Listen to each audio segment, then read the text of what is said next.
Senhor compartilhou comigo algo e eu entendo ser a palavra do Senhor para nós essa noite.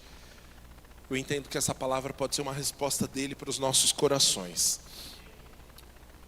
Muitos de nós estamos lidando e enfrentando com a exaustão, com a estafa, com o cansaço.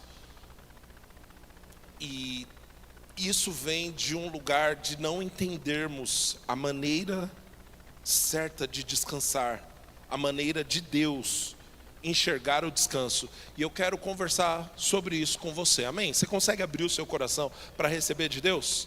Glória a Deus. Eu estava compartilhando com a Estela que essa noite é um pouco diferente, porque eu tenho uma mensagem da parte de Deus, eu tenho uma incumbência da parte de Deus, e eu tenho alguns textos bíblicos, mas eu não consegui estruturar os pontos, e eu falei, ok, provavelmente o Senhor quer nos surpreender, então eu prometo que eu estudei, mas eu prometo que eu vou fluir com o Espírito, amém?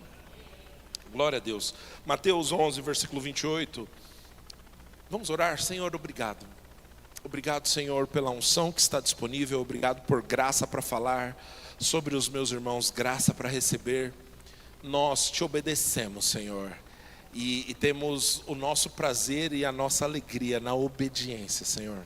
Faz como o Senhor quer. Obrigado por essa noite, Senhor. Te damos todo louvor, toda honra. Obrigado por vidas transformadas em nome de Jesus. Os que creem, digam amém. O texto diz assim: venham a mim todos os que estão cansados. Deixa eu só conferir se eu estou na versão certa. Estou sim. Venham a mim todos os que estão cansados e sobrecarregados, e eu lhes darei descanso. Tomem sobre vocês o meu jugo, aprendam de mim, pois sou manso e humilde de coração, e vocês encontrarão descanso para as suas almas, pois o meu jugo é suave e o meu fardo é leve. Eu gostaria de ler na NAA, Nova Almeida Atualizada, do versículo 28, por favor. Venham a mim todos vocês que estão cansados e sobrecarregados, e eu vos aliviarei. Esse texto aqui, ele mostra duas experiências distintas. Primeiro, o Senhor Jesus, ele tem uma promessa imediata. Ele tem uma promessa de algo que é mais instantâneo, que resolve o problema do agora. E essa resposta se chama alívio. Eu não sei se você já teve a oportunidade de ir num hospital. Qual é a primeira coisa que você faz no hospital? Você coloca a senha, pega a senha, e aí eles te mandam para onde? Para a triagem. O que a triagem tem a função de fazer? Descobrir se você não vai morrer na recepção ou não. Porque se você tiver num caso muito grave, eles vão te passar na frente, vão te colocar lá para dentro, vão de alguma forma conseguir gerar alívio para você. Então o nosso Senhor, ele fala: ó, você que já está cansado, você que já está sobrecarregado, eu tenho uma resposta para você, chamada alívio. Sabe, querido, a promessa de Deus, a plenitude da promessa de Deus não é que você viva de alívio em alívio. Porque às vezes nós ficamos cansados dessa montanha russa emocional. Cara, um monte de problema, vem Deus, um culto maravilhoso, um louvor maravilhoso, e aí vem o irmão fluindo aqui no momento profético, alguém te abraça, você chora, obrigado, Jesus. Só que o problema continua te esperando lá na segunda. Todas as coisas que geraram cansaço e sobrecarga sobre você continuam lá te esperando. Então a plenitude de Deus não é que você viva de alívio em alívio, mas Deus não é contra o alívio. Ele mesmo disse: ei, se você precisa, vem. Se você está cansado, se você está sobrecarregado, eu quero te aliviar. Embora o Senhor tenha uma promessa melhor, maior, querido, essa resposta Ele também tem para você. Enquanto nós estávamos no momento de adoração aqui, o Senhor compartilhou comigo. Sim, nós vamos entender sobre o descanso do Senhor. O tema da ministração inclusive é esse, redescobrindo o descanso. Mas nós vamos provar também. Algumas pessoas aqui, antes de conhecer o que é descanso, precisa provar de alívio. Porque, querido, tem gente que não consegue nem receber a palavra do tamanho da guerra que eles estão vivendo. É explosão para todo lado, é problema para todo lado, é pressão de todo lado, é estresse de todo lado, é preocupação e tristeza, e setas inflamadas do maligno vindo sobre a cabeça o tempo todo. E você fala assim: antes de eu entender esse negócio de descanso, me ajuda. Eu quero te dizer, você serve um Deus de amor, e esse Deus de amor tem alívio para você. O Senhor Jesus, Ele coloca: venham a mim. Sabe, eu não sei se você já fez perguntas mal criadas para o texto bíblico, eu já. Eu fiquei pensando, eu quando eu era criança, adolescente, no início da adolescência assim, não, mais criança do que adolescente, eu joguei futebol. E eu já cheguei a níveis de um cansaço bastante significativo. De assim, eu falo, cara, eu acho que eu não consigo andar 100 metros. Nesse nível de exaustão. E aí eu fiquei pensando nessa cena, nessa situação, nesse nível de cansaço. E aí Jesus fala: está cansado? Vem a mim. Eu pensei assim: Jesus, se você sabe que eu estou cansado, sobrecarregado, por que o Senhor não... já me ajuda completo, né? Já que já sabe que eu estou cansado, sobrecarregado, vem o Senhor. Querido, a grande verdade é que Deus tem resposta, promessa, alívio para nós, mas muitas coisas que nós vamos viver da parte de Deus e que Ele já disponibilizou para nós, requerem um passo nosso. Não é que Deus Ele fica, se não vier eu também não vou. Não. O que o Senhor está dizendo é: tenta chegar até mim. Porque isso já é insumo suficiente para eu te alcançar. Pelo menos dá um passinho na minha direção. Porque esse é o mesmo Deus que diz: achegai-vos a mim, e eu me achegarei a vós. É você dar um passo na direção dele, ele dá 10 na sua direção. Porque a intenção dele é ver em você uma resposta de fé, para ele poder te alcançar. Amém? Se você inclina a sua atenção e o seu coração para o lugar certo, que é o Senhor Jesus, Ele pode dar alívio para você. Talvez você esteja enfrentando uma situação que você precisa de alívio da parte do Senhor. Deus tem alívio para você. Não é nosso foco hoje à noite, a gente vai falar sobre a plenitude desse negócio que é o descanso, mas alívio também é bom. Eu costumo dizer que a palavra de Deus não é um anestésico para as nossas dores. A palavra de Deus é a resolução dos nossos problemas. Por favor, diga amém. Sabe, Deus Ele não vai ficar te engabelando. Acho que esse termo não existe, né? Mas Deus não vai ficar fingindo ou te dando um medicamento só para fingir que não está doendo. Não, querido, esse não é o nosso Deus. Deus vai resolver o problema. Agora, tem gente que de vez em quando precisa: Senhor, eu preciso de alívio. Querido, eu quero te dizer, se esse é o seu caso e você entrou aqui essa noite, há da parte de Deus alívio para você. Deixa eu orar por você. Talvez algumas pessoas precisam dessa manifestação. Senhor Jesus, obrigado pelo alívio. Obrigado, Senhor, por paz na mente. Senhor, nós liberamos a sua presença. A presença do príncipe da paz é a melhor maneira de você provar de paz. Senhor, em nome de Jesus, nós liberamos alívio do Senhor sobre a vida dos meus irmãos. Em nome de Jesus. Paz guardando a mente e o coração. Meus irmãos não mais vivendo como uma resposta à dor, mas sendo tocados e abraçados pelo Pai de amor que traz alívio.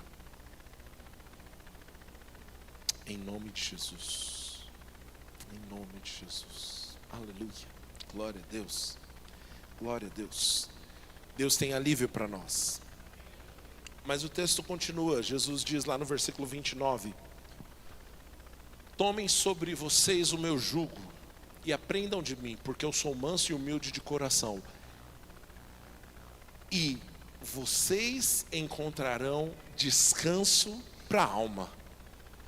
Descanso é uma medida maior do que o alívio, porque o alívio, querido, se você tira férias e você vai para o litoral, ou você vai para o interior, meu irmão, você vai ter alívio, você vai descansar, você vai ficar tranquilo, você vai relaxar, e de alguma forma você vai se sentir aliviado. Mas, querido, se você não encontrar o que é o descanso do Senhor, volta para o trabalho uma semana e você já está precisando de férias de novo. Alguém sabe do que eu estou falando? E algumas pessoas, de forma infantil, acreditam que então a resposta é mudar de cidade. Então a resposta é: bom, já que eu vou para Ubatuba e eu me sinto melhor, eu vou morar em Ubatuba. Lá só chove, fica em Sapopemba que é melhor. Aleluia. Amém, obrigado, irmão.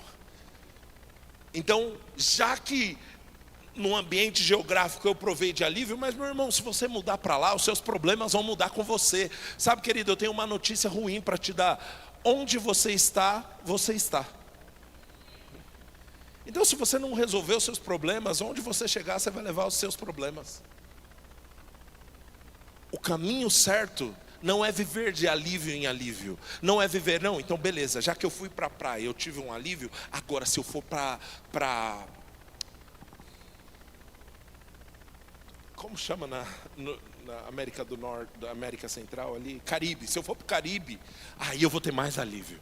Aí você vai para o Caribe e gasta, aí depois volta, e o estresse para pagar o cartão de crédito é uma coisa que você vai precisar de mais alívio. Aí depois conseguiu pagar o cartão de crédito, já sei, eu vou para as Maldivas, porque aí, meu amigo, aquele negócio lá, aquele hotel em formato de coqueiro, água cristalina, é lá que eu vou provar do descanso do Senhor. E aí você vai lá e tem alívio, e aí depois você volta e o estresse continua. Querido, Deus não projetou você para viver de um pico de prazer, alegria e paz momentâneo e voltar para o problema. A ideia de Deus é que você viva uma vida de fé em fé, de glória em glória. Amém? Existe um estilo de vida chamado descanso da fé, e esse estilo de vida é o que Deus te convidou para viver. Amém? Aleluia. E aí o texto, então qual é a proposta de Jesus? Jesus diz: tome sobre você o meu jugo e aprendam de mim. Parece que Jesus está mudando de assunto, não é? Porque ele estava falando de cansado, sobrecarregado, alívio. Agora ele fala assim: tome sobre você o meu jugo e aprenda. Jesus continua na história lá do alívio? Não, querido, Jesus não mudou de assunto. O que ele está falando aqui? Eu já expliquei algumas vezes. Basicamente, o jugo é um instrumento de madeira, que é a canga, né? É a mesma coisa. É um instrumento de madeira que era preso no pescoço de um boi, mais forte, mais velho, mais experiente. E para treinar o boi mais novo, mais jovem, então se atava o mais velho, mais forte, mais experiente ao mais jovem. Por quê? Porque o mais jovem, cheio de ímpeto, cheio de ânimo, cheio de empolgação, ele ia falar: vamos, já que é para trabalhar, vai. E sai fazendo tudo e cansa rápido. Mas como ele estava preso a um boi maior, mais experiente, ele não ia conseguir sair correndo e fazer tudo de uma vez. Ele ia precisar andar no ritmo certo. Repete comigo: o ritmo certo. Por outro lado, se esse boi mais jovem, mais fraco, quisesse cansar e falar: não quero mais, chega, ele ia estar preso com esse boi maior, mais velho, mais forte. E o boi ia falar: não é hora de parar, vamos continuar andando no ritmo certo. Jesus diz: tomem sobre vocês o meu jugo, porque eu sou manso e humilde de coração. Então vocês encontrarão descanso para a alma de vocês. Descanso para a alma não vem de parar de fazer tudo, não vem de jogar tudo para o alto. O descanso para a alma vem de aprender o ritmo de Jesus. Jesus tem o ritmo certo para a sua vida, querido.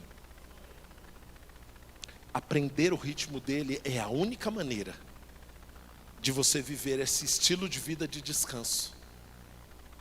O estilo de vida de descanso não se parece com alguém em uma rede tomando água de coco. O estilo de vida de descanso é alguém que está cooperando com o Senhor, trabalhando com Jesus, no ritmo de Jesus, fazendo o que Jesus espera que essa pessoa faça. E então sim, você encontrará descanso para a sua alma. Nós temos uma palavra de Deus sobre a nossa igreja, de um tempo de descanso e aceleração. Nós só viveremos a aceleração a partir do momento que nos submetermos ao ritmo de Jesus. Se a gente não aprender o que é o descanso, nós não vamos aprender o que é a aceleração. Então, o primeiro ponto para nós redescobrirmos o descanso é entender que o descanso que o nosso Deus promete e propõe para nós, não é um descanso preguiçoso. Porque na verdade o que te cansa mesmo não é o número de atividades que você tem. O que tem te cansado é o número de frustrações que você tem. Trabalha, faz e parece que não dá resultado. Se esforça, dá o seu melhor, tenta e investe de uma maneira e faz de outra, e parece que não está acontecendo nada. Essa frustração é o que te deixa exausto. Mas andar no ritmo de Jesus, querido, te coloca no lugar onde a frustração não te pega. Aleluia. Boa parte das nossas frustrações são resultado dos nossos anseios infantis de coisas que Deus nunca prometeu. Bom ponto. Eu vou tentar falar desse lado aqui para ver se dá mais certo. Boa parte das nossas frustrações, deixa para lá. Querido, às vezes nós estamos colocando em Deus expectativas de coisas que Ele nunca prometeu. E aí a gente se vê frustrado e a gente vai reclamar com Deus. Deus, por que não acontece? Querido, estar no jugo de Jesus vai redefinir até aquilo que você deseja. Andando com Jesus, lado a lado com Ele, você vai ver uma coisa começando a acontecer na sua vida. Você vai passar a amar o que Ele ama, desejar o que Ele deseja e repudiar aquilo que Ele repudia. Glória a Deus. Tem um texto lá em Isaías 1, versículo 19. Isaías 1:19 diz assim: se vocês estiverem dispostos a obedecer, comerão os melhores frutos dessa terra. Olha a promessa de Deus: você vai comer o melhor da terra. Como? Estando disposto a obedecer. É você estar num jugo com Jesus, não sendo arrastado por Jesus, mas é estar feliz por caminhar com Ele, reconhecendo que o caminho dele é melhor. Deixa eu dizer uma coisa, querido, o que traz descanso para a nossa alma é reconhecer que Deus sabe o que está fazendo. A imagem que eu tenho é a de um tapeceiro, sabe aqueles tapetes cheio de desenho lá e tal? Não sei se chama tapete persa, é assim que fala? Beleza, é isso aí, me disseram que sim. Posso estar muito enganado, então se for, a culpa é da Josi. Mas esse desenho, esses tapetes lindos, com desenhos maravilhosos, quando você olha o verso dele, você olha a parte de trás dele e você fala: nossa, que negócio feio, isso daqui não faz sentido nenhum. É como se nós estivéssemos do lado de cá do tapete, só vendo aquele monte de linha passando. Você fala: nossa, isso daqui está ficando horrível. Mas do outro lado, o tapeceiro que está montando o desenho sabe o que está fazendo, querido. Jesus sabe o que Ele está desenhando na sua vida. E o o seu papel é descansar neles, reconhecendo: Senhor, continua a sua obra. Do meu lado aqui eu vou continuar cooperando com o Senhor, confiando no Senhor, reconhecendo: Deus sabe o que está fazendo em minha vida. Esse é o lugar de descanso. Mas para entrar nesse lugar de descanso, a gente vai precisar abrir mão do nosso vício de querer controlar o processo. Porque a gente confia no Senhor, contanto que o Senhor levante um profeta para falar o porquê.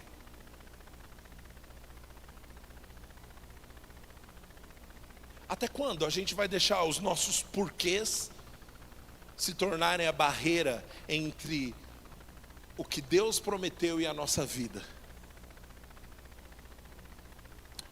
Tem um homem de Deus, o pastor Bill Johnson. Eu ouvi ele falando essa semana. Ele disse o seguinte: quando a esposa dele faleceu, e assim, deixa eu te dar um contexto de quem é esse camarada. Talvez ele seja uma das maiores vozes de cura do mundo na atualidade. Só do câncer que a esposa dele morreu, ele já viu milhares de pessoas sendo curadas através dele orando. E a mulher do cara morreu. E aí ele diz que quando a esposa dele falece, a família toda estava ao redor ali da cama. Ele levanta as mãos e diz: Senhor, obrigado, porque o Senhor é bom, o Senhor não muda, e o Senhor é aquele que cura, porque a sua palavra garante isso. Não é a minha experiência que define quem você é a sua palavra quem define quem você é. E aí ele disse uma frase que para mim foi maravilhosa. Ele disse o seguinte: obviamente eu desejaria uma explicação.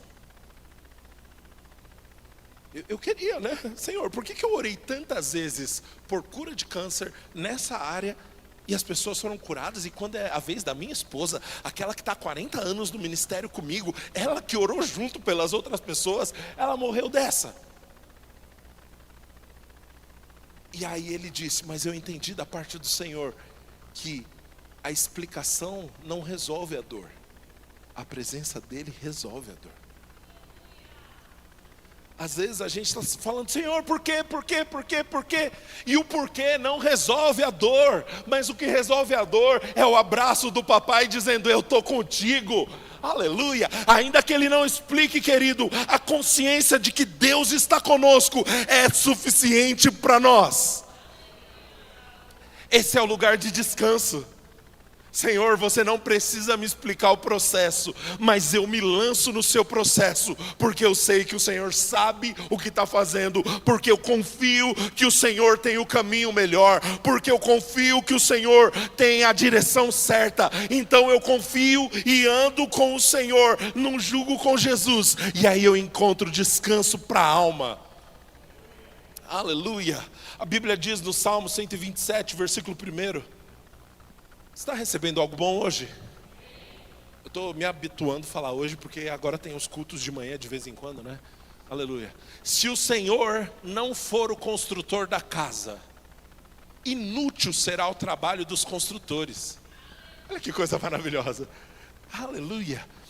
Se o Senhor não vigiar a cidade, inútil será a vigília da sentinela. Inútil será para vocês levantar cedo e dormir tarde, trabalhando arduamente por alimento, pois Ele concede sono a quem ama. Em outras versões, eu acho que a revista é atualizada, coloca o versículo 2, por favor. É isso. Aos seus amados, Ele o dá enquanto dorme. Olha só o que o texto diz.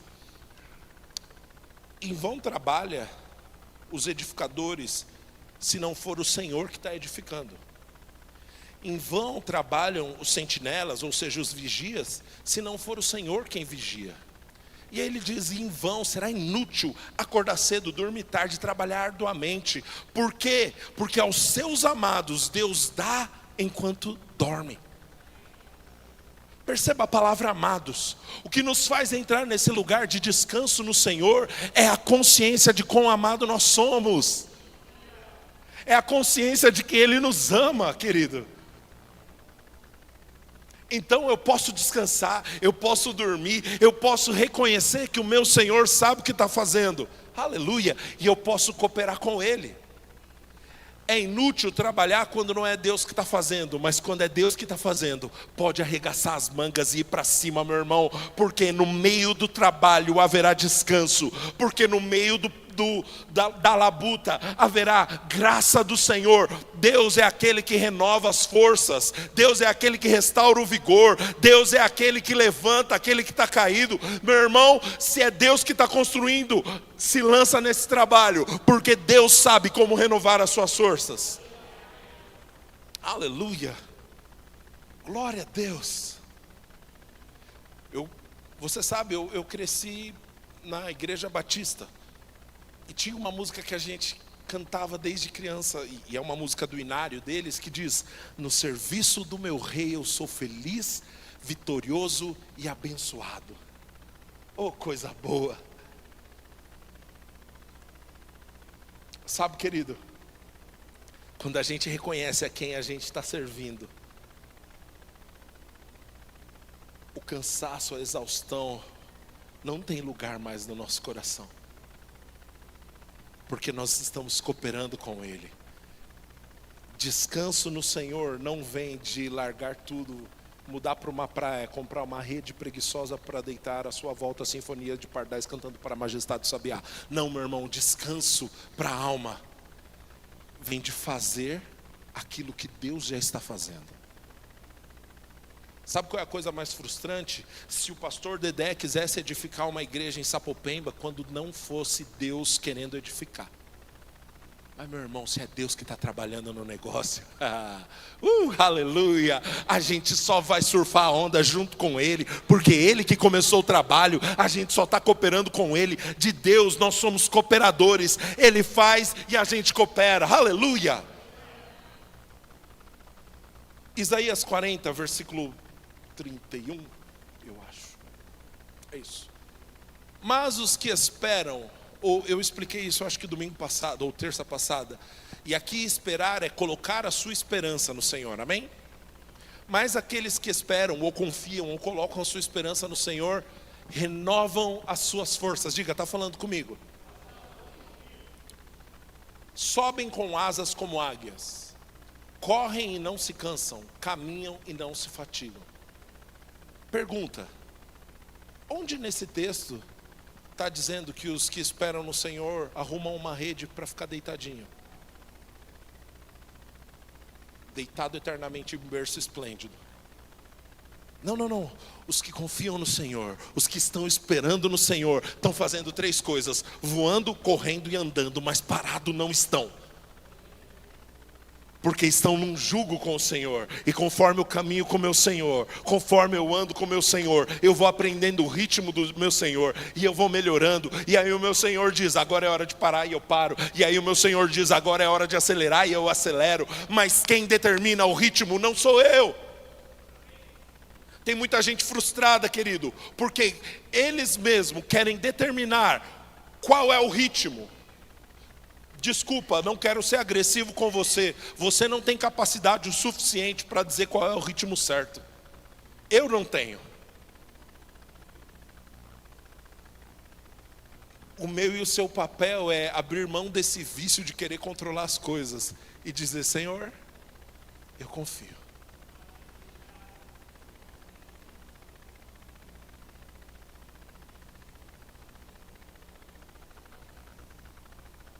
Vamos falar sobre equilíbrio. Você não parou para pensar que às vezes é estranho a gente querer ensinar para Deus o que é equilíbrio? Não, Deus, veja bem, Deus. Eu tenho uma família que foi você que me deu. Eu tenho filhos que foi você que me deu. Eu tenho um trabalho que foi você que me deu. Eu tenho um chamado que foi você que me deu. Então, Deus, eu preciso de equilíbrio. Peraí, quem que foi que deu tudo para você? Oi. Quem que foi que deu tudo isso para você? Será que o Deus que te deu tudo isso, todas essas incumbências, chamado, propósito, direção, que ama você, A Bíblia diz: com amor eterno eu te amei, com benignidade eu te atraí. Esse Deus que quer o seu melhor, esse Deus que tem planos de paz e não de mal para te dar o fim que você deseja, esse Deus, você não acha que Ele sabe melhor do que você o que é viver uma vida equilibrada? Não, na boa. Consegue perceber que às vezes o nosso vício de controle, vício pelo controle, vem revestido de uma linguagem muito bonita, mas que na prática não tem o poder de Deus. Sabe por quê, querido? Porque para Paulo equilíbrio foi dizer: eu me deixarei gastar pelo Evangelho. Equilíbrio. Para Paulo, que falou sobre família, Paulo pregou sobre família. Paulo falou: eu não tinha direito também não de ter uma mulher para me acompanhar. Mas ele, por conta da vocação, do chamado, eu vou ser equilibrado. E vou me gastar para o Evangelho. Oh, aleluia.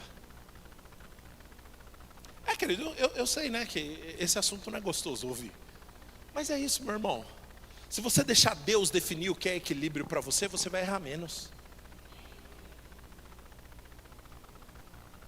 Estava compartilhando com o irmão esses dias.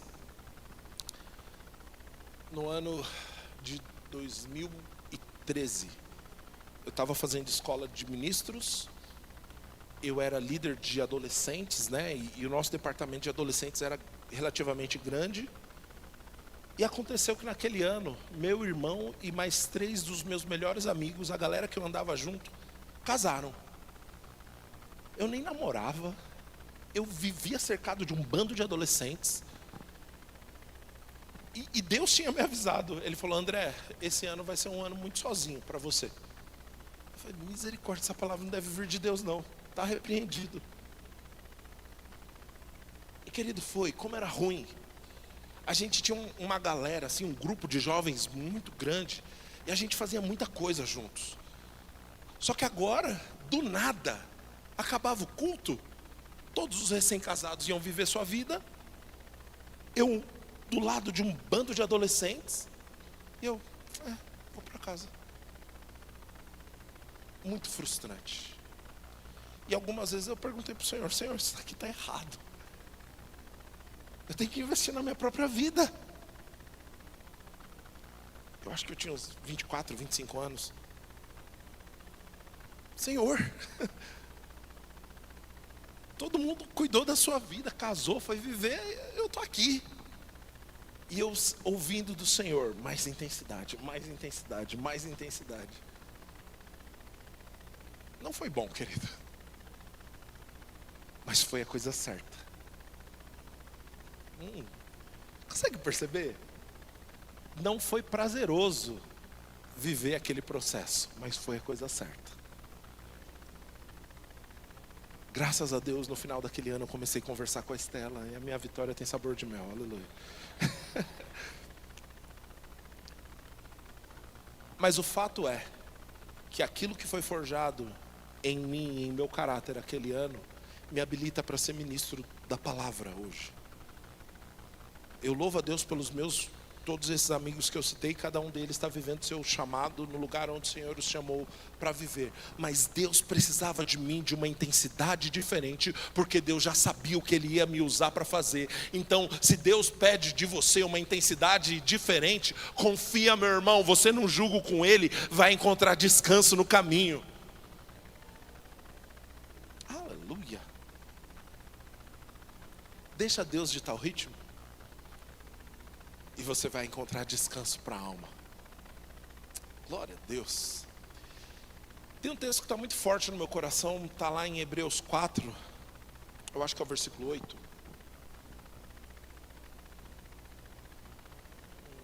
Pode ser o 9, por favor. É isso aí. Portanto, resta um repouso para o povo de Deus. Versículo 10. Porque aquele que entrou no descanso de Deus também, ele mesmo, porque aquele que entrou no descanso de Deus, também ele mesmo descansou de suas obras, como Deus das suas. Essa versão está muito difícil, coloca na NVI, por favor. Pois aquele que entra no descanso de Deus, obrigado. Pois aquele que, olha, você viu, leu a versão certa, vem até um som, aleluia. Pois aquele que entra no descanso de Deus também descansa do seu trabalho, como Deus descansou do seu. Hoje eu estava pensando nesse versículo e essa frase ficava voltando na minha mente: descansa do seu trabalho. Descansar do seu trabalho não é se demitir do seu trabalho, seja ele qual for. Eu não sei sobre qual área Deus está falando na sua vida, mas a impressão que eu tenho é que há em Deus um convite para nós descansarmos da nossa alma, da nossa obra. Às vezes nós queremos usar o que nós estamos fazendo para tentar pressionar Deus. Deus, eu estou fazendo a minha parte. Deus, olha o que eu estou fazendo, olha o que eu estou fazendo. E há um convite da parte do Senhor: descansa da sua obra.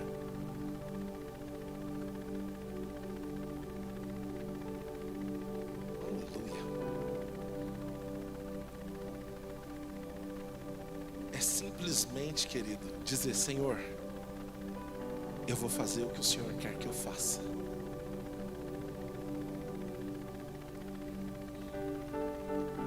O descanso que Deus tem proposto para nós é fazer, mas fazer aquilo que Deus nos chamou para fazer. Muitas vezes o nosso problema é que a gente tem chamado distração de descanso. E distração é só uma maneira de te manter entretido enquanto o diabo está te consumindo.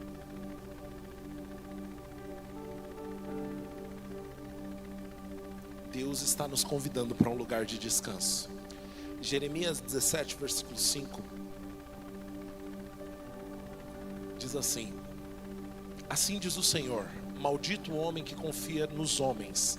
Até aqui a gente conhece esse versículo, né? E se você cresceu na igreja como eu, você usava isso para dar cutucada nos outros, né? Maldito o homem que confia no outro, quando você queria falar mal do irmão, né? Mas aqui então ele está falando: maldito o homem que confia nos outros.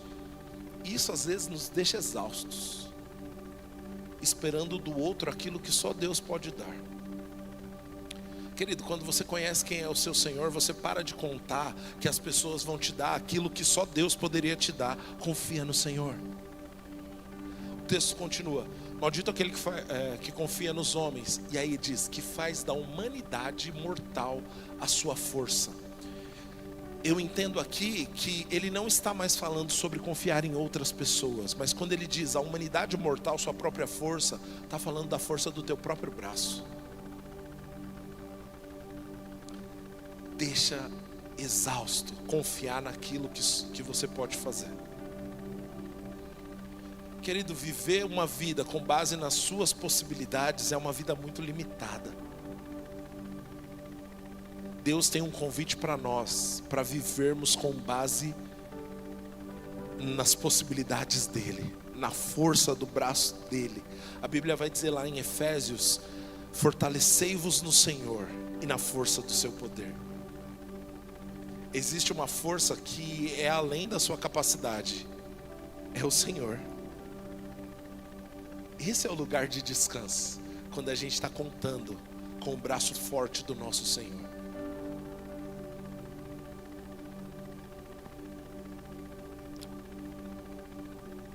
O pessoal da diretoria da igreja ouve eu falando isso mais vezes, mas a verdade, querido, é que se a gente olhar para a conta bancária, tem um limite de recursos.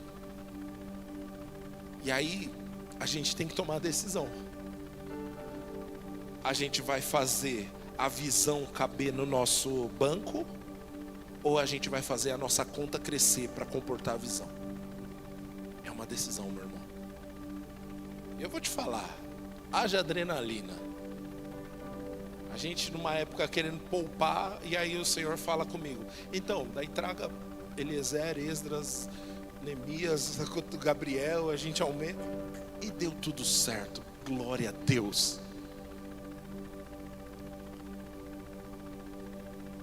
O que o Senhor está nos chamando é: para de deixar com que a conta determine o que você vai viver ou não. Deus tem formas de fazer que nós não sabemos como conceber. Então, se Ele disse, meu irmão, vai de cabeça. Faça a conta, mas a conta tem que se submeter à visão, e não a visão tem que se submeter à conta. Ai, pastor, isso é imprudência, vai colocar os irmãos em dívida. Querido, desculpa, eu sei que em qualquer palavra que eu ministrar, eu corro o risco de ser mal interpretado. E eu já cansei de tentar ficar me justificando aqui. Se Deus está falando com você, vai lá e faz, meu irmão. Deus se responsabiliza por aquilo que Ele diz. Glória a Deus. Vamos voltar para o versículo Jeremias 17, 5. Que faz da... Eu quero contar esse exemplo, eu já contei muitas vezes. Ainda nesse ano aí de 2013, que eu comecei a conversar com a Estela, aleluia. A Estela foi interpretar um ministro, um cantor americano, e ele foi pregar lá no Morumbi, a igreja do pastor Esdras. E a Estela me contou um testemunho do camarada que me edificou demais. Esse cara disse que todas as vezes que ele ia para uma loja de brinquedo com seus filhos, os filhos questionavam eles: pai, esse é o brinquedo certo? Ficava meio que pedindo a opinião do pai. Por quê? Porque só o pai tem a capacidade de olhar as prateleiras de cima. A criança não enxerga. Querido, eu quero te dizer, seu pai sabe olhar o que tem nas prateleiras de cima. Quando ele te fizer uma proposta, aceita. A proposta dele dá certo, meu irmão. Do jeito dele dá certo, meu irmão. E faz da humanidade mortal a sua força, cujo coração se afasta do Senhor. Querido, confiar na força do seu braço vai te afastar do Senhor. Continua, olha o resultado disso. Ele será como um arbusto no deserto, não verá quando vier algum bem. Habitará nos lugares áridos do deserto, em uma terra salgada, onde não vive ninguém. Viver com base na sua própria força faz você ser como um arbusto no deserto. Eu perguntei para o Senhor: Senhor, o que significa um arbusto no deserto? O arbusto no deserto não tem rio ali, não tem nada para regá-lo, não tem chuva. Ele está vivendo 100% do tempo no limite. Essa não é a proposta de Deus para você.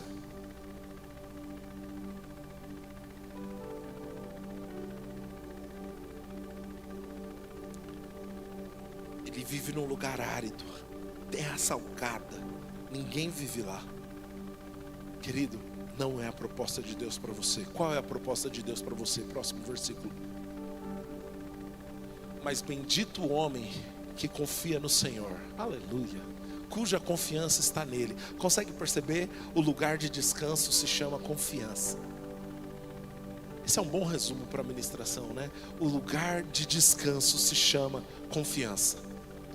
Olha o resultado. Ele será como uma árvore plantada junto às águas, que estende as suas raízes para o ribeiro. Ela não temerá quando chegar o calor, porque as suas folhas estão sempre verdes. Não ficará ansiosa, aleluia, não ficará ansiosa no ano da seca, e nunca deixará de dar fruto. Deus tem provisão para você, para que você continue produzindo, para que você não tema o ano da seca, e para que você não viva uma vida de ansiedade. Você pode descansar no Senhor, porque agora você é árvore plantada junto aos rios. Meu irmão, e daí que tem crise, e daí que tem problema, e daí que tem calor? Nós estamos plantados em Deus, a nossa confiança está no nosso Senhor, e nada pode nos tirar desse lugar. Oh, aleluia! Esse é o lugar de descanso para nós. Tem um camarada que conheceu esse lugar de descanso, e ele escreveu: Deixe-me encontrar. Aleluia. Oh glória. Romanos 8, 32.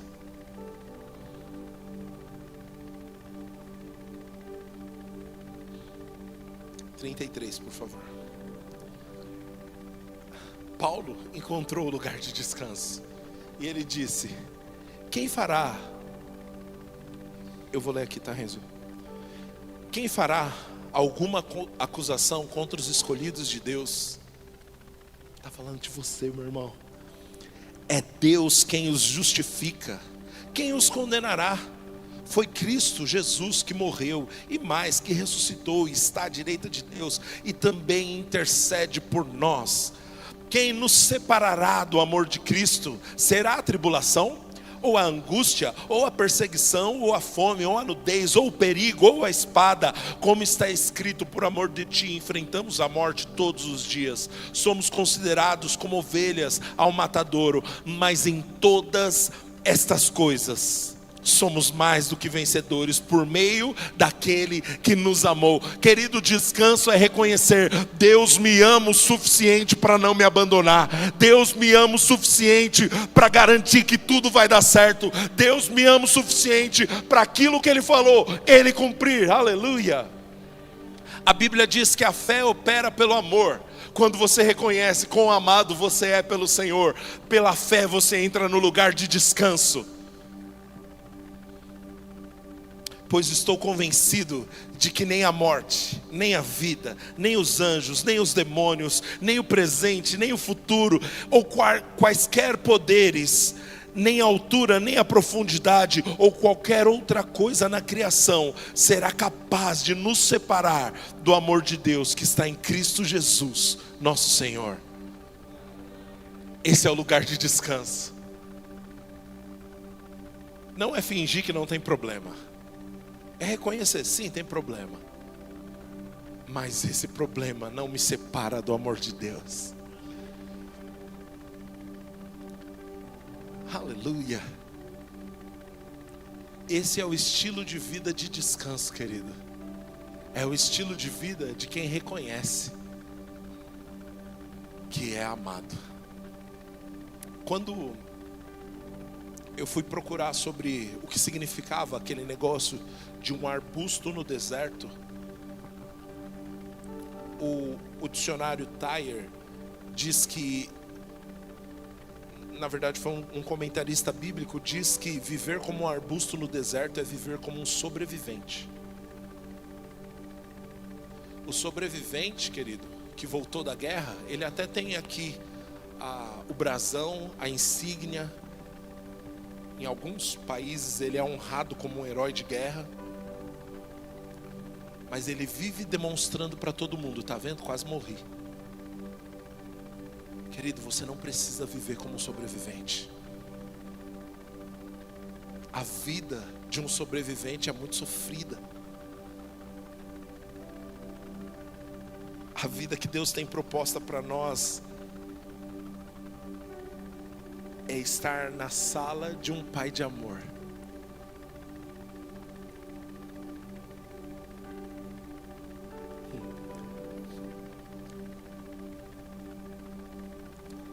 Eu e minha esposa estivemos na casa da minha cunhada esses dias, e eu ficava brincando com a minha cunhada. Já passou a saudade, né? Que a bagunça que a criança faz na sala, impressionante, brinquedo e...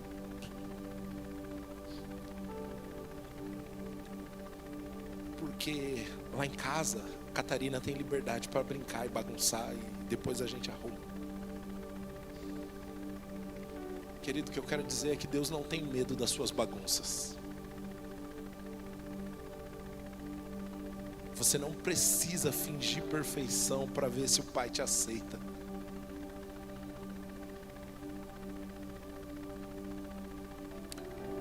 Você não é um órfão em um orfanato tentando buscar aceitação para ver se alguém te adota. Querido, você já foi adotado. Papai já te levou para casa. E agora, meu irmão, pode se divertir. Deus não tem medo das suas bagunças. Ele sabe como lidar com elas. E o prazer dele é ver a tua alegria, meu irmão. Eu sei que mais uma vez, eu posso ser mal interpretado. Ai, que evangelho egocêntrico. Não, querido, não se trata disso. Enquanto cumprimos o chamado do nosso Deus, a gente se diverte.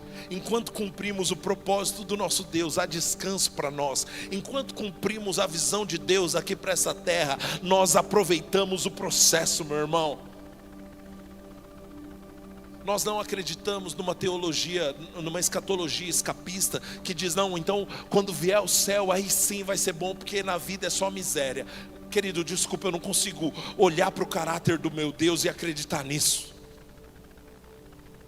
Eu acredito que nós podemos viver dias de paz aqui na terra, dias de céu na terra, vivendo bem com o nosso Senhor, para o louvor da sua glória.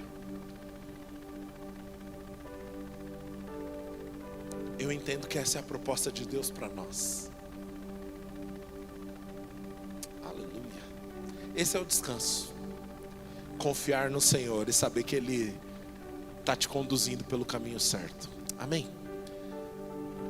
Glória a Deus.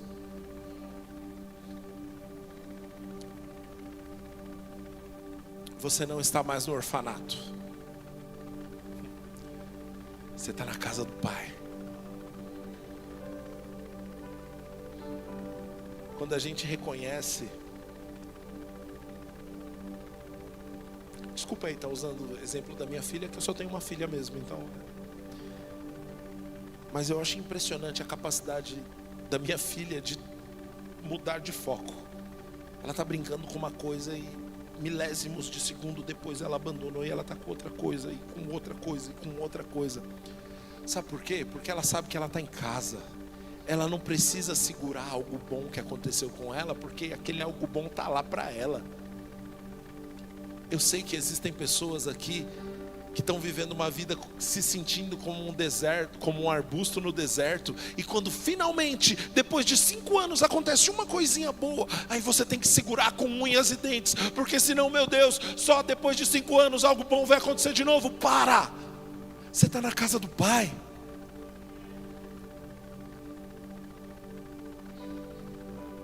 Não é sua responsabilidade garantir que as oportunidades certas serão agarradas por você. É o que, pastor? O mundo tem essa história, né? Não, porque oportunidade é como um cavalo selado. Se você deixou passar, já era. Pode ser para o mundo, mas o dono do cavalo é meu Pai. O dono do caminho é meu Deus. Deus é poderoso o suficiente para fazer o cavalo voltar de ré até aqui, porque Ele sabe o que está fazendo, e o meu papel é simplesmente obedecer ao meu Senhor. Aleluia. Você não precisa ficar lutando para ver, ai, será que a oportunidade vem agora? Será que eu subo no cavalo? Não, meu irmão, nosso Senhor sabe como, sabe a sua capacidade. Deixa eu te dizer uma coisa, você não está atrasado não.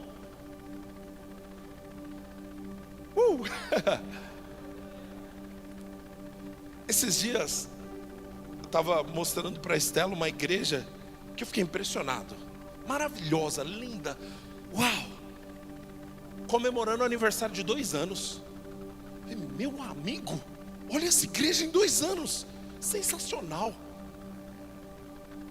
E aí eu estava aqui ministrando num domingo, talvez você lembre disso, eu chamei a Estela aqui, porque Deus falou comigo, vocês não estão atrasados. Querido, talvez você esteja aqui essa noite com um senso de, ai, perdi a minha vez, perdi minha oportunidade, minha chance passou. Isso é mentira do diabo, meu irmão. Deus é o dono da oportunidade, Deus é o dono do seu chamado, Deus é o dono da vocação. Querido, Ele sabe o que está fazendo. Glória a Deus. Você pode descansar no Senhor. Amém. Aleluia. Glória a Deus.